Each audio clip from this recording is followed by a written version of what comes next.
Brandon Lewis here. Glad to see you at the Tennessee Conservative Newsbreak, where we bring you state, local, and national news that only conservatives probably care about, which means that's exactly why you're here. I hope you and your family had a great Easter weekend. I guess the bunny would be like this.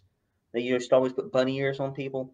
So I hope you had a great Easter with your family all across Tennessee. It is a little bit of a slow news day because of the fact that Easter Monday is here, and a lot of people have the holiday off. If you're watching us in the comments section, tell me where you're from. Are you watching this from Nashville, Tennessee? Are you in White Plains, Tellico Plains?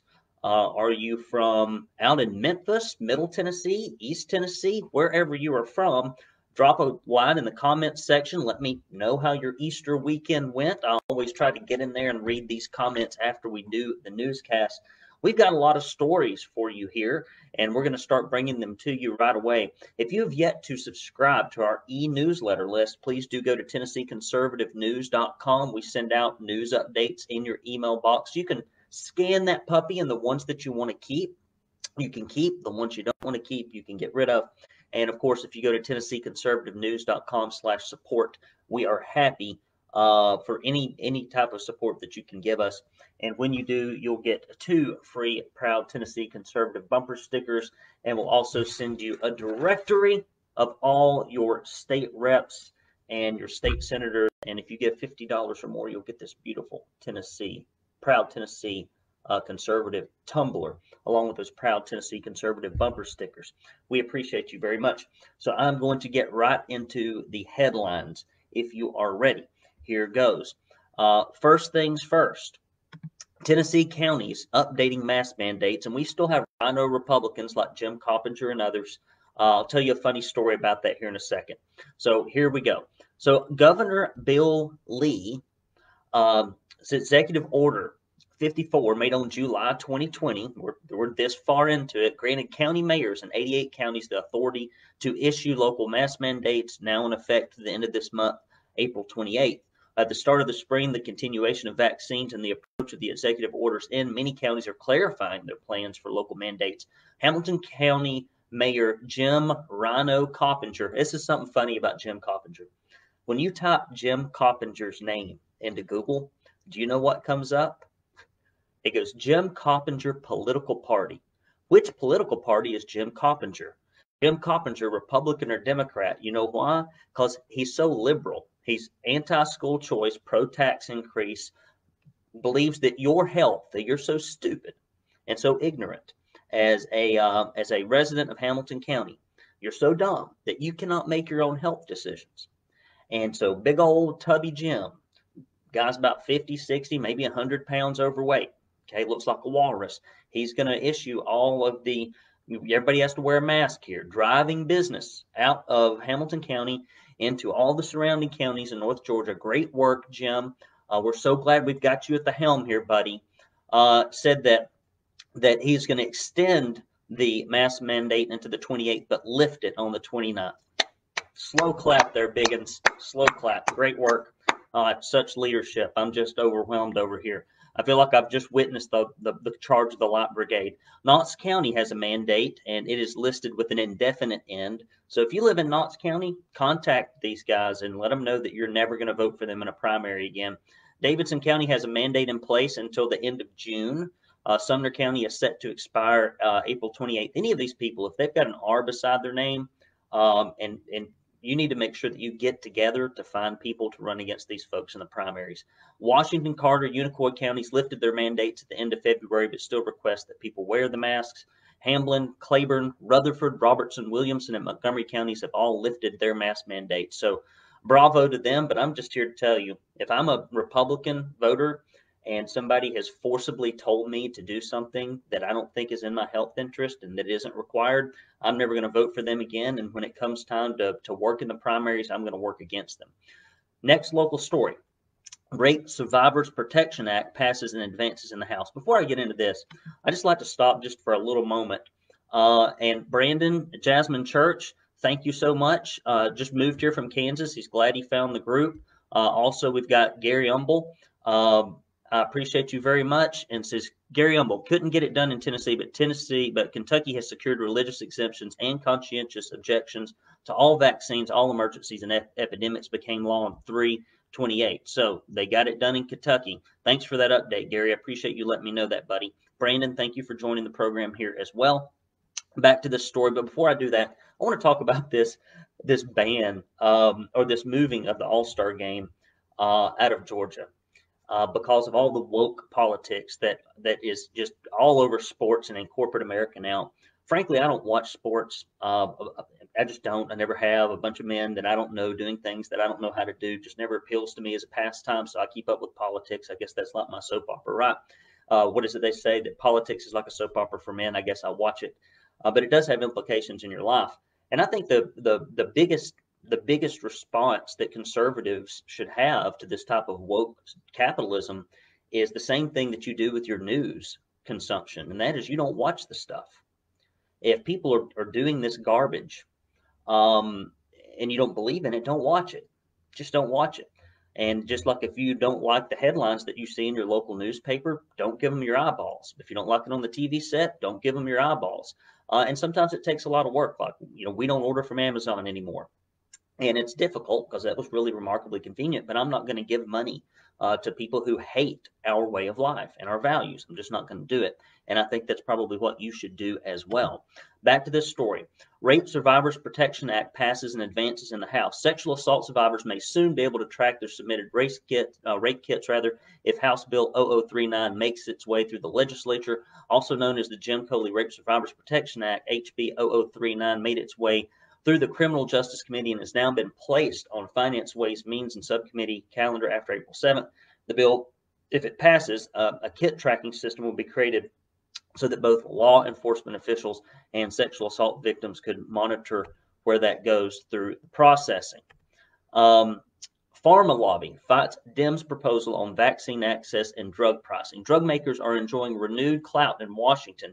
And you want to talk about some people that have some clout. Drug makers don't just have clout up in Washington, buddy. They got it right here in Tennessee. If you look at the donations that are received by people that sit on the health subcommittees on both sides, the Senate and the House, buddy, they are bankrolled by these pharmaceutical companies in many respects. And that's why you can't get a lot of medical freedom bills out of these House committees and these subcommittees, because they're bought and paid for by the pharmacist lobby. Go look at your representatives and where they get their money from at the finance sites on the state of Tennessee, and you'll know just about how they're going to vote. If you see Pfizer, if you see Merck, if you see other PACs that are named weird names that actually have to do with all that stuff, they're getting all that money in there, and then they have to do the bidding of those folks in subcommittees. So that's how that sausage is made.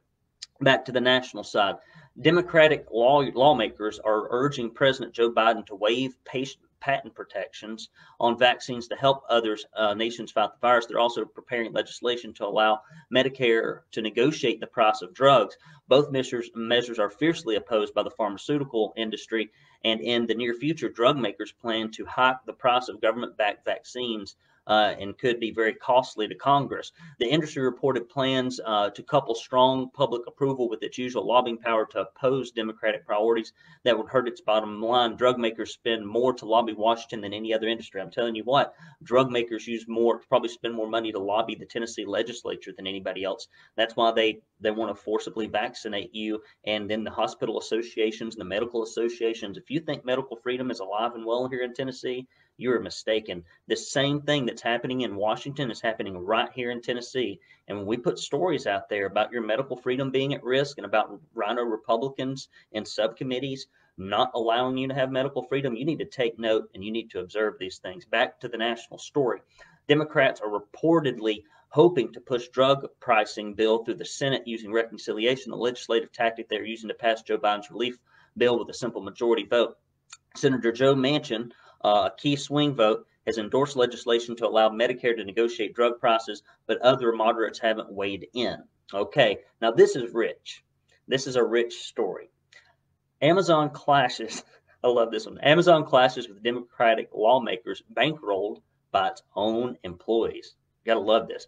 As Amazon warehouse employees in Alabama fight to unionize, I'm not for unionization. in any circumstance, because ultimately it tends to kill the company. It tends to just kill it over time, kill the industry. Unionization is not I've watched, and I coach in my other jobs small business owners all over the nation in the construction industry, and I've watched what unionized companies go through. They basically have to bankrupt and start all over again to be profitable. But in Amazon's case, I think it's pretty rich, and I hope they just unionize the hell out of Amazon. I think they deserve it. The push for unionization in Alabama comes after years of mounting worker complaints about dangerous and exploitative working conditions in Amazon warehouses and around the world. While Amazon has denied many of the claims, of course, its defense tactics have recently taken on an aggressive turn as Democrats have weighed in on this online. Amazon has been fighting its union busting battle. It's so funny. These hypocrites. How hypocritical is it, right? Lefty, lefty, lefty, lefty until it gets in your pocketbook, right? Amazon has been fighting its union busting battle before workers in Bessemer launched their efforts, sending employees text messages reminding them of employee benefits and urging them to vote against unionizing. Other tactics have included removing employees from the company's internal directory, threatening to fire employees, and hire local police to guard the Alabama warehouse, according to Axios. This past weekend, at least 4 Twitter users pretended to be Amazon fulfillment center workers, tweeted praise for the company before being banned from the platform because they were impersonating it. Tell you another story where folks are coming down hard on their employees, and that is, and we're going to write this story tomorrow, so stay tuned to TennesseeConservativeNews.com, because we did get an anonymous source who's willing to speak with us off the record to have their identity protected. Williamson County Medical Center is forcing their employees to use paid time off instead of sick days if they refuse COVID vaccinations. I don't know if that's legal. I don't know if it's certainly not ethical. It's certainly not good for morale.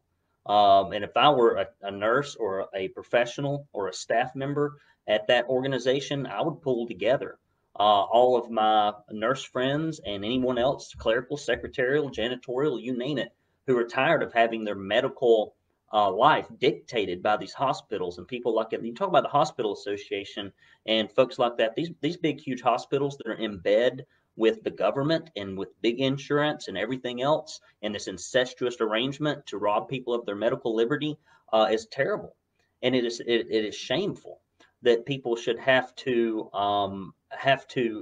forego their sick pay benefits, and it's if they just get sick and they're not vaccinated.